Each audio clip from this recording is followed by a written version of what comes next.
ኦሮሚያ ክልል ምን እየተፈጸመ ነው? ለህጋዊ መሬት ከፍተኛ ገንዘብ በመጠየቅ ላይ ይገኛል። ግለሰቦች የራሳቸውን መሬት ለማግኘት እስከ 300 ሺህ ብር የሚደርስ የጉቦ ክፍያ እየተጠየቁ መሆኑን ተናግረዋል። የጨረቃ ቤት ላላቸው ሰዎች ቤቱ የተሰራበትን ጊዜ ከግምት በማስገባት ህጋዊ የማድረግ አሰራር ወደ ስራ መገባቱም ይፋ ተደርጓል። የጨረቃ ቤቶቹ መንግስት በጠቀሰው የጊዜ ገደብ ውስጥ ያልተሰሩ ከሆነ ግን ህገወጥ ተብለው እንደሚፈርሱ፣ ካልሆነም መንግስት እንደሚወርሳቸው ነው የተገለጸው። በኦሮሚያ ክልል ግለሰቦች የራሳቸውን መሬት ለማግኘት እስከ 300 ሺህ ብር የሚደርስ የጉቦ ክፍያ እየተጠየቁ መሆኑን ተናግረዋል። በአዳማ ከተማ አስተዳደር ስር በሚገኙት ደካ አዲና ወንጂ በተባሉ አካባቢዎች በሚኖሩ አርሶ አደሮች ላይ እየተፈጸመ ያለው መጠነ ሰፊ የሰብአዊ መብት ጥሰትና የሙስና ተግባር እጅግ አሳሳቢ ደረጃ ላይ መድረሱን የተለያዩ መረጃዎች እያሳዩ ይገኛሉ። በቦሌ ክፍለ ከተማና በደካ አዲ አካባቢ ያሉ አመራሮች ስልጣናቸውን መከታ በማድረግ አርሶ አደሮች የራሳቸውን መሬት ለማግኘት እስከ 300 ሺህ ብር የሚደርስ የጉቦ ክፍያ እንዲፈጽሙ እያስገደዱ ሲሆን ይህንን ከፍተኛ ገንዘብ መክፈል የማይችሉ ደካማ እናቶችን ደግሞ በተሳሳተ መንገድ ለማጥቃት ጥረት እያደረጉ ይገኛሉ ተብሏል። እነዚህ አመራሮች የገንዘብ አቅም የሌላቸውን እናቶች ለማሰር ሲሉ መሬት በጨረቃ ሸጣቸዋል የሚል በኮምፒውተር የተቀነባበረ የሐሰት ሰነድ እንደ ማስረጃ በመጠቀም ንጹሃንን ለእስርና ለእንግልት እየዳረጉ መሆኑ ተገልጿል።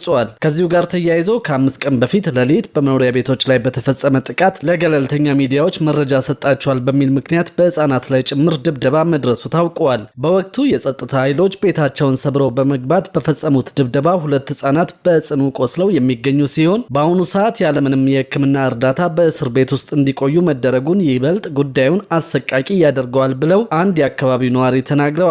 በወንጂ ወረዳ የባቴ ገርማማ ዞንም የገጠር ኮሪደር ልማትን ሽፋን በማድረግ የአርሶ አደሩን ከመሬቱ የማፈናቀል ስራ በስፋት እየተሰራ መሆኑን ነዋሪዎች ተናግረው የአካባቢው አመራሮች ወጣቶችን ሞራል በሚነኩ ስድቦች በማንቋሸሽና ወደ ጫካ ግቡ የሚሉ ወደ ግጭት የሚያመሩ ንግግሮችን በመጠቀም ህዝቡን ለከፋ ችግር እየገፋፉት ይገኛሉ ተብሏል። የከተማዋ ከፍተኛ አመራሮች ለተጎጂዎች ጥያቄ ተገቢው ምላሽ ከመስጠት ይልቅ የቀረበውን አቤቱታ የጠላት ሚዲያ ወሬ ነው በማለት እያጣጣሉት እንደሚገኙ የደረሰን መረጃ የሚያሳይ ሲሆን ቅሬታ የሚያቀርቡ ሰዎችንም መሬት ስር እናስራቸዋለን በሚል ማስፈራሪያ ድምጻቸውን ለማፈን እየሞከሩ ነው ተብሏል። በአሁኑ ወቅት ለህይወቷ ሰግታ የተደበቀች አንዲት ተጎጂ ለኢትዮጵያ ሰብአዊ መብት ኮሚሽን አቤቱታ ለማቅረብ ጥረት እያደረገች ሲሆን የታሰሩት እናቶችና ህጻናት ያሉበት ቦታም በግልጽ ይታወቃል። ይህ በንጹሃን ላይ እየደረሰ ያለው ግፍ በአስቸኳይ እንዲቆምና የታሰሩት ህጻናት የህክምና እርዳታ እንዲያገኙ ዓለም አቀፍ ማህበረሰብና የሚመለከታቸው አካላት ትኩረት እንዲሰጡት አግዙም በማለት ሌላው የአካባቢ አዛውንት ተናግረዋል። ከዚህ ጎን ለጎን የጨረቃ ቤት ላላቸው ሰዎች ቤቱ የተሰራበትን ጊዜ ከግምት በማስገባት ህጋዊ የማድረግ አሰራር ወደ ስራ መገባቱ ይፋ ተደርጓል። የጨረቃ ቤቶቹ መንግስት በጠቀሰው የጊዜ ገደብ ውስጥ ያልተሰሩ ከሆነ ግን ህገወጥ ተብለው እንደሚፈርሱ፣ ካልሆነም መንግስት እንደሚወርሳቸው ነው የተገለጸው። ህገወጥ ወይም በተለምዶ ጨረቃ ቤት ተብለው የሚታወቁ ካርታና ፕላን የሌላቸው ቤቶች ባሉበት ህጋዊ ሊያደርግና የባለቤትነት ማረጋገጫ ሰነድ ሊሰጥ መሆኑን ነው ያገኘነው መረጃ የሚያመለክተው። በኦሮሚያ ክልል ዜጎችን የቤት ባለቤት ለማድረግ የከተማ ፕላንን ለማስጠበቅና ከተሜነትን ለማረጋገጥ የሚያግዝ ደንብ መተግበር መጀመሩን የክልሉ መሬት ቢሮ አስታውቋል። የኦሮሚያ ክልላዊ መንግስት ምክር ቤት ወይም ጨፌ ኦሮሚያ በሰሞኑ ባካሄደው መደበኛ ጉባኤው መመሪያውን አጽድቆ ለክልሉ መሬት አስተዳደር ቢሮ መላኩ ታውቋል። የክልሉ መሬት ቢሮ ኃላፊ መሰረት አሰፋ እንደ ክልል መሬትን በዘመናዊ መንገድ ለማስተዳደር የመሬት አጠቃቀም ፕላን መተግበሩንና የካዳስተር ስርዓትን ወደ ትግበራ እየገባ መሆኑን ገልጸዋል።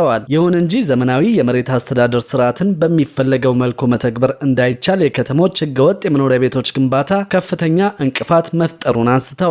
ይህንን ችግር በዘላቂነት ለመፍታት በተለይም ችግሩ ስር የሰደደባቸውን ከተሞች በጥናት በመለየት ህገወጥ መኖሪያ ቤትን ህጋዊ ለማድረግ የሚያስችል ደንብ በክልሉ ካቢኔ መጽደቁን አስረድተዋል። ደንቡ በክልሉ ከተሞች ዜጎችን የቤት ባለቤት ለማድረግ የከተማ ፕላንን ለማስጠበቅና ከተሜነትን ለማረጋገጥ ትልቅ እገዛ እንደሚያደርግ አመልክተዋል። በሌላ በኩል ሸገር፣ አዳማና ቢሾፍቱ ከተሞች ዘመናዊ የመሬት አስተዳደር ስርዓትን ቀድመው መተግበር በመቻላቸው ምክንያት ደንቡ በእነዚህ ከተሞች ላይ ተፈጻሚ እንደማይሆን አረጋግጠዋል። ከተሞቹ ዘመናዊ የመሬት አያያዝ የካዳስተር ስርዓትን እያጠናቀቁ በመሆኑ የመሬት አገልግሎት አሰጣጥን በዲጂታል መንገድ እያከናወኑ ስለመሆኑ ገልጸዋል።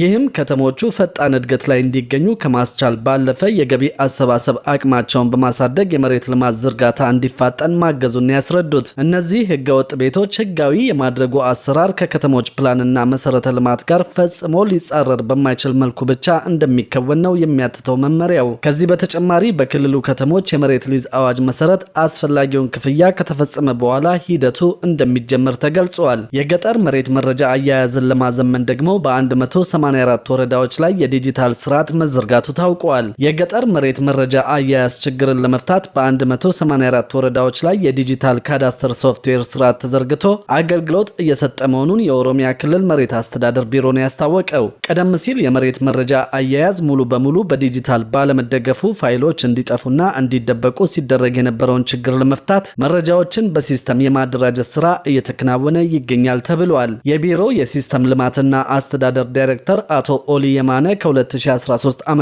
ጀምሮ በተከናወነ የማሻሻያ ስራ የገጠር መሬት መረጃዎችና ካርታዎች ወደ ዲጂታል እንዲቀየሩ ተደርጓል ሲሉ ተናግረዋል። በዚህም እስካሁን ከ12 ሚሊዮን በላይ የመሬት ይዞታ ማረጋገጫ ካርታ ለአርሶ አደሩ የተዘጋጁ ሲሆን በጥቅሉ ከ13 ሚሊዮን በላይ መረጃዎች በሲስተሙ እንዲያዙ ተደርጓል ተብሏል። ይህ ብሔራዊ የገጠር መሬት አስተዳደር መረጃ ስርዓት መዛገብትን ለመቅጠር የምዝገባ ደህንነትን ለማሻሻልና የመሬት ግብይቶችን ለማሳለጥ የሚያስችል መሆኑን ዳይሬክተሩ ገልጸዋል። ስርዓቱ በተለይ ግልጽነትን ለማጎልበት፣ አለመግባባቶችን ለመቀነስና ከመሬት ጋር የተያያዘ የታክስ ገቢን ለማሳደግ የሚረዳ ሲሆን በእጅና በወረቀት ይከናወኑ የነበሩ አሰራሮችን ደረጃውን በጠበቀ ዲጂታል ማዕቀፍ ለመተካት በመንግስት በኩል የተነደፈው የኢትዮጵያ የመሬት አስተዳደር ማሻሻያ አካል መሆኑ ተመላክቷል።